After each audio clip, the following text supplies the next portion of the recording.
السلام علیکم ناظرین، آج ہم پروفٹ سیریز میں یونس علیہ السلام کا واقعہ سنیں گے۔ یونس علیہ السلام اللہ کے ایک ایسے پیغمبر تھے جنہوں نے مچھلی کے پیٹ میں بھی اللہ کا ذکر کیا اور اللہ سے امید نہیں چھوڑی۔ اگر آپ کو پروفٹ سیریز میں انٹرسٹ ہے تو پلیز میرے چینل کو سبسکرائب کر لیجئے۔ تو چلیے شروع کرتے ہیں with the real life story of Prophet یونس علیہ السلام۔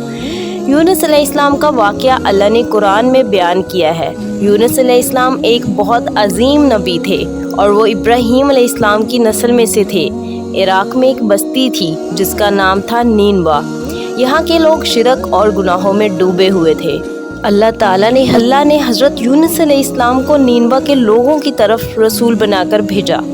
اللہ نے قرآن میں فرمایا، اور ہم نے انہیں 1,00,000 بلکہ اس سے بھی زیادہ لوگوں کی طرف بھیجا۔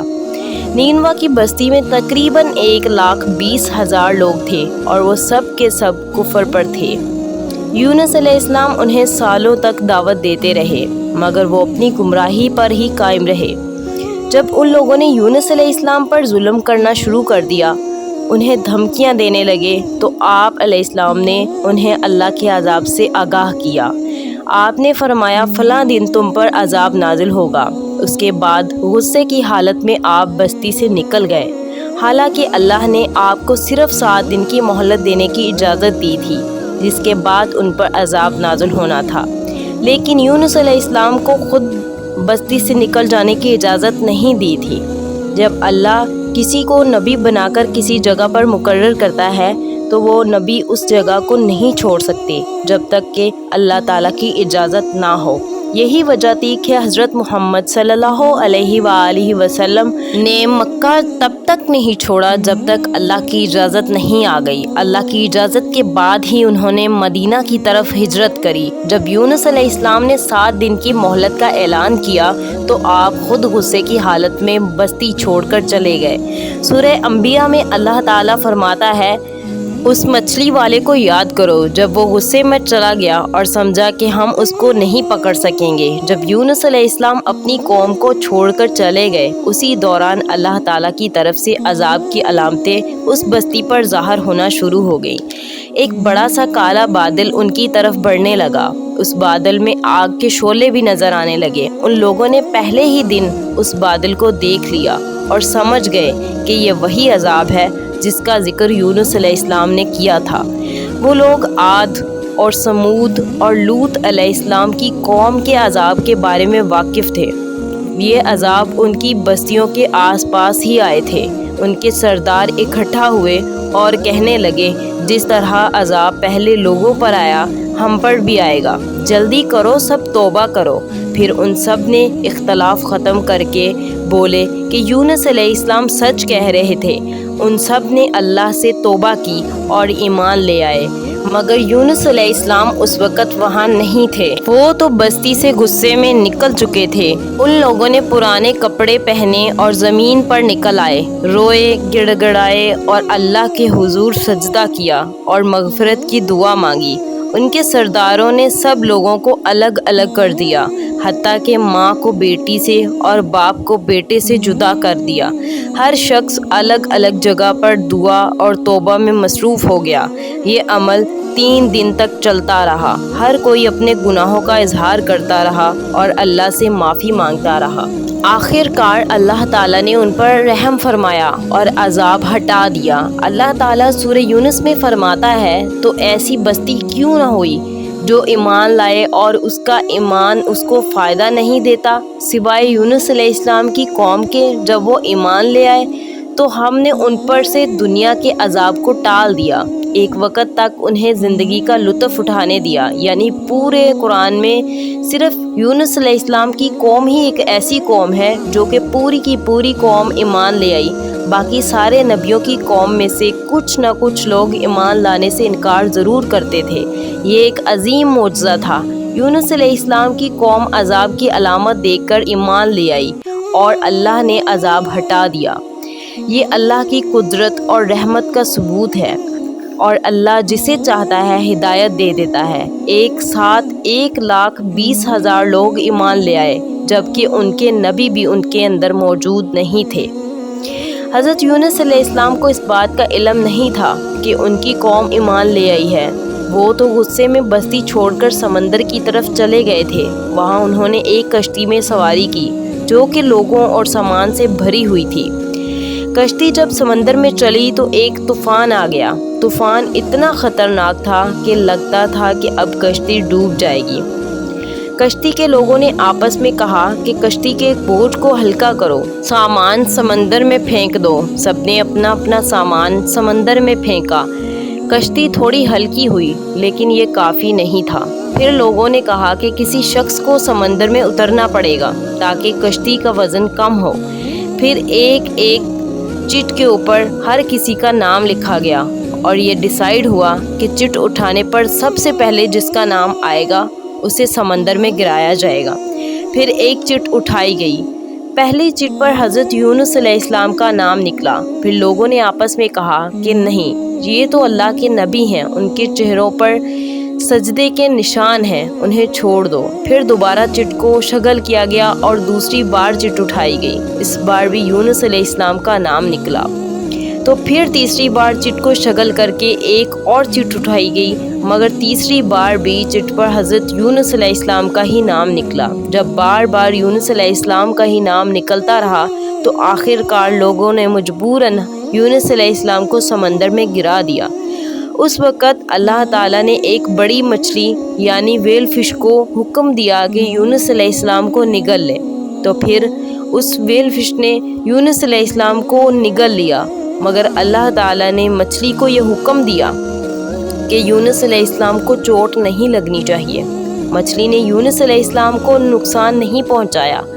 یونس علیہ السلام مچھلی کے پیٹ میں چلے گئے۔ آپ کو سمجھ آ گیا کہ یہ سب اسی وجہ سے ہوا ہے کہ آپ اللہ کی اجازت کے بغیر بستی سے نکل آئے۔ یونس علیہ السلام کو بہت پچھتاوا ہوا اور انہوں نے خود پر افسوس کیا۔ یہ پہلا قدم ہوتا ہے توبہ کی طرف، جب بندہ اپنی غلطی کو مانے اور معافی مانگے کہ اسے ایسا نہیں کرنا چاہیے تھا۔ چنانچہ حضرت یونس علیہ السلام 40 دن تک مچھلی کے پیٹ میں رہے۔ کچھ روایتوں میں آتا ہے کہ 3 دن یا 7 دن مچھلی کے پیٹ میں رہے۔ رات کا اندھیرا، سمندر کی گہرائیوں کا اندھیرا اور مچھلی کے پیٹ کا اندھیرا۔ سمندر کی گہرائیوں میں بھی یونس علیہ السلام اللہ تعالیٰ کو پکارتے رہے، لا الہ الا انت سبحانک انی کنت من الظالمین۔ اے اللہ، تیرے سوا کوئی معبود نہیں، تو پاک ہے، میں ہی ظالموں میں سے تھا۔ یونس علیہ السلام نے دعائیں مانگی، بلکہ یونس علیہ السلام اللہ کی تسبیح بیان کرتے رہے۔ جب ویل فش سمندر کے نیچے یونس علیہ السلام کو لے گئی تو انہوں نے سمندر کے اندر مخلوقات کی تسبیح کو سنا۔ ساری مچھلیاں، سارے جانور اور پیڑ پودے اللہ کی تسبیح کرتے تھے۔ تو یونس علیہ السلام نے بھی اللہ کی تسبیح کری، لا الہ الا انت سبحانک انی کنت من الظالمین۔ جب 40 دن تک یونس علیہ السلام یہ دعا مانگتے رہے، اس کے بعد اللہ تعالیٰ نے ان کی یہ دعا قبول کر لی۔ اللہ نے قرآن میں فرمایا اور ہم نے اس کی پکار سن لی اور اسے غم سے نجات دے دی، اور ہم ایمان والوں کو اسی طرح غم سے بچا لیا کرتے ہیں۔ ویل فش نے انہیں سمندر کے کنارے پر ڈالا اور چلی گئی۔ قرآن میں اللہ نے فرمایا ہے، پھر ہم نے اسے ایک میدان میں ڈال دیا اور وہ وہاں بیمار تھے، اور اس پر سایہ کرنے والا ایک بیل دار درخت ہم نے اگا دیا۔ مچھلی کے پیٹ کی ایسڈز کی وجہ سے یونس علیہ السلام کی سکن جل گئی تھی۔ اس پیڑ کے پتے بہت بڑے بڑے اور چوڑے ہوتے ہیں جو یونس علیہ السلام کو دھوپ سے بچاتے تھے، اور اس پیڑ سے ایک خوشبو آتی تھی جس کی وجہ سے کیڑے مکوڑے ان سے دور رہتے تھے۔ اسی وجہ سے اللہ نے اس پیڑ کو یونس علیہ السلام کے پاس اگایا تھا تاکہ وہ ہر طرح کی تکلیف سے محفوظ رہیں۔ اللہ کی قدرت، سبحان اللہ۔ اس کے علاوہ اللہ تعالیٰ نے یونس علیہ السلام کے پاس ایک بکری بھیجی تھی۔ وہ یونس علیہ السلام کے قریب آتی اور ان کے سر کے اوپر ٹانگیں پھیلا کر کھڑی ہو جاتی۔ یونس علیہ السلام زخمی حالت میں لیٹے لیٹے اس سے دودھ پی لیتے۔ یہ تھا ان کا کھانا اور پینا۔ دھیرے دھیرے یونس علیہ السلام کی صحت بہتر ہونے لگی اور وہ اٹھنے کے قابل ہو گئے۔ یہ سب اللہ تعالیٰ کی مہربانی سے ہوا۔ جب وہ بالکل ٹھیک ہو گئے اور ان کی صحت لوٹ آئی تو اللہ تعالیٰ نے انہیں پھر سے اپنی قوم کی طرف جانے کا حکم دیا۔ وہاں جا کر یونس علیہ السلام نے دیکھا کہ ان کی پوری قوم ایمان لے آئی تھی۔ اللہ جسے چاہے اسے ہدایت دے سکتا ہے اور اللہ کو کسی کی مدد کی ضرورت نہیں ہے۔ اللہ تعالیٰ نے یونس علیہ السلام کے اس واقعے کو سنا کر محمد صلی اللہ علیہ وآلہ وسلم کو سمجھایا کہ دین کی دعوت دیتے وقت اکتایا نہیں کرتے، یعنی لوگوں کی کڑوی باتوں سے مایوس مت ہونا۔ اللہ نے قرآن میں فرمایا، آپ جسے چاہیں اسے ہدایت نہیں دے سکتے، بلکہ اللہ جسے چاہے اسے ہدایت دے سکتا ہے۔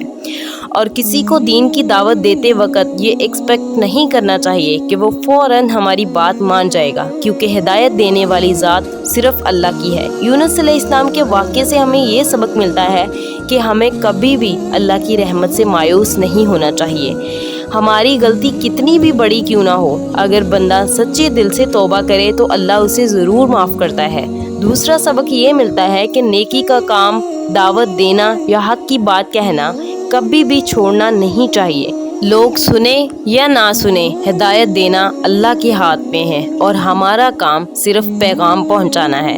تیسرا سبق یہ ملتا ہے کہ غصہ اور جلد بازی انسان کو مشکل میں ڈالتی ہے۔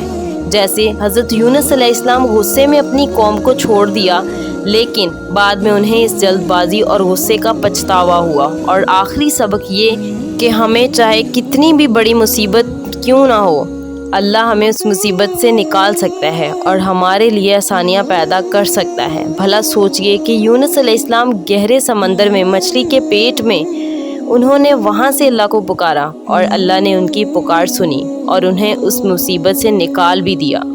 یہ ہے اللہ جو ہر چیز پر قدرت رکھتا ہے۔ اللہ کے لیے کچھ بھی ناممکن نہیں ہے، اس لیے اپنی زندگی میں کبھی بھی نا امید نہیں ہونا چاہیے، کیونکہ اللہ آپ کو بڑی سے بڑی مصیبت سے نکال سکتا ہے۔